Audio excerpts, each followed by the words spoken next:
Bem, vamos aprender um pouco agora sobre os seletores. Eu tenho aqui o arquivo HTML da aula anterior e tenho o style.css.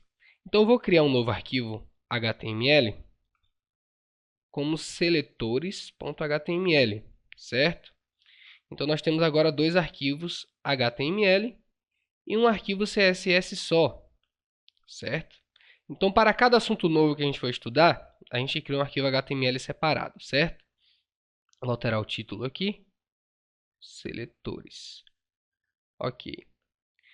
Bem, o primeiro seletor que a gente vai ver é o seletor universal, que é representado pelo asterisco, tá? Ele serve para você aplicar regras a todos os itens do documento. Ou seja, se eu colocar uma margem 0 aqui, todos os meus itens vão ter a margem 0. Se eu colocar um padding 0, a mesma coisa. Se eu colocar aqui um color red, onde tiver texto, vai ficar vermelho. Vamos testar? Olha só. Vou aqui em seletores. A gente já tinha o H1 aqui, da aula anterior. Eu vou colocar aqui texto H1. Agora eu vou colocar um P aqui.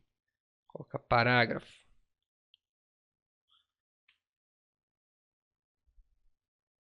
Vou dar um Ctrl S.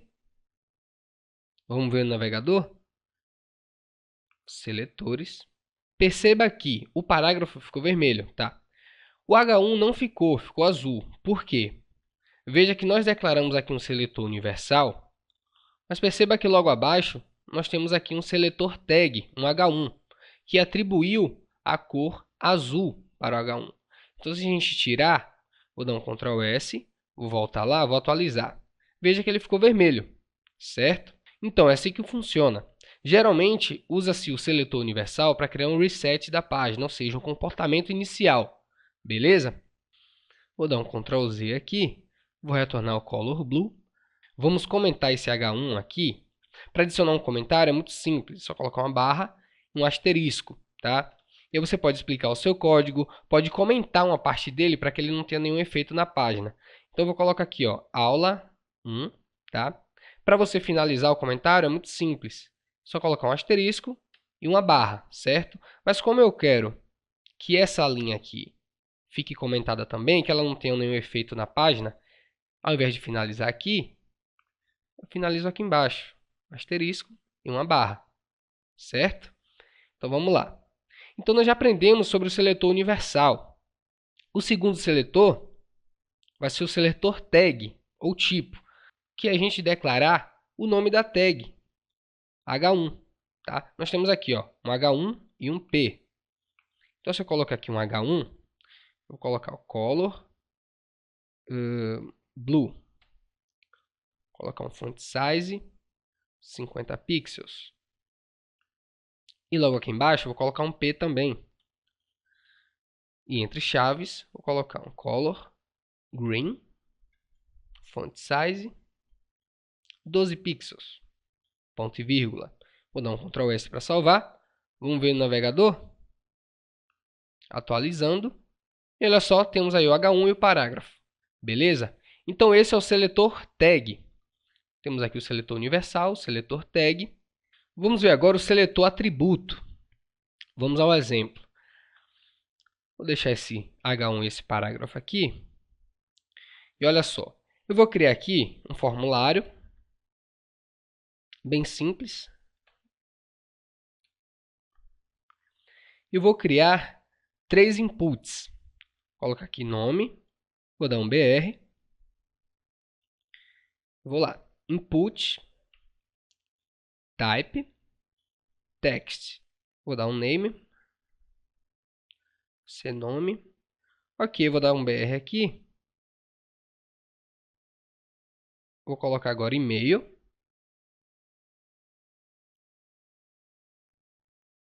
Vou criar mais um input, type, e-mail.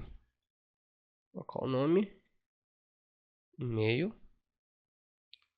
BR. E para finalizar, vou criar um input, type, submit.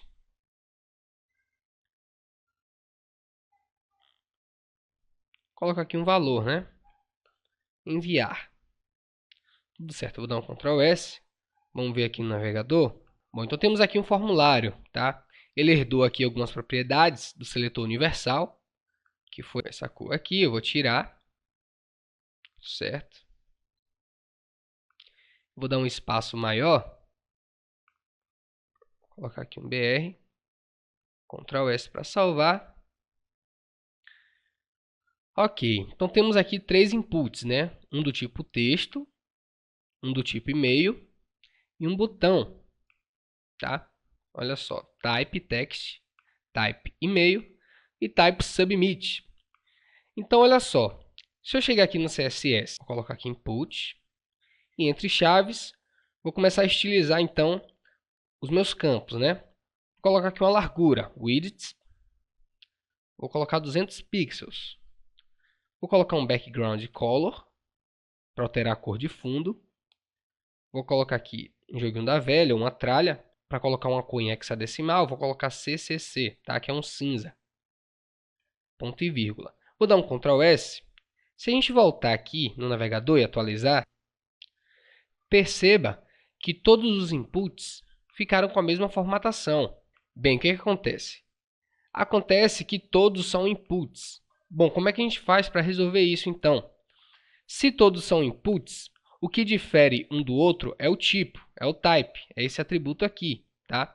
Então a gente pode colocar aqui, ó, input, e entre colchetes a gente coloca, ó, type igual text. Então essa formatação só vai para o input do tipo texto. Se eu atualizar, apenas o campo do tipo texto ficou formatado. Vou voltar aqui, vou adicionar uma altura. Vou colocar 40 pixels. E vou tirar a borda também. Vou colocar um borda none. Ctrl S para salvar.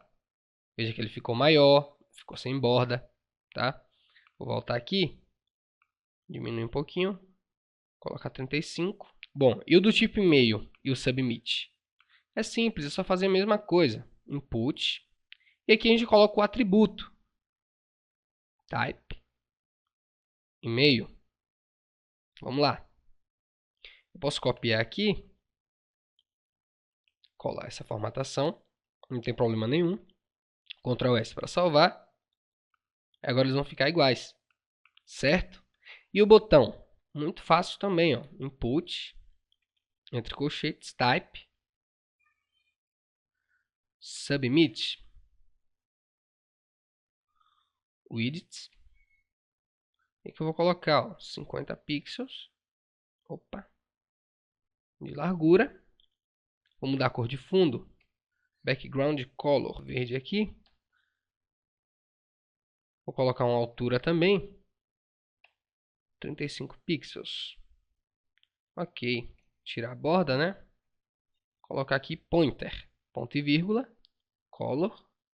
Eu vou colocar aqui FFF. Ctrl S para salvar.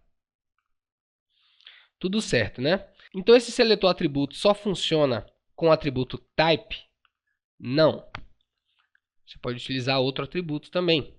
Eu poderia utilizar aqui o name, tá? Tem aqui name e-mail. Ao invés de type e-mail, vou colocar aqui, ó, name igual e-mail. Ele vai funcionar do mesmo jeito. Bom, se eu tirar, colocar um name que não existe, por exemplo, telefone, e atualizar, não vai funcionar, certo? Name, e-mail. Então isso funciona com qualquer atributo, certo? Atualizar aqui. Tudo certo. Então por hoje é só, galera. Até a próxima.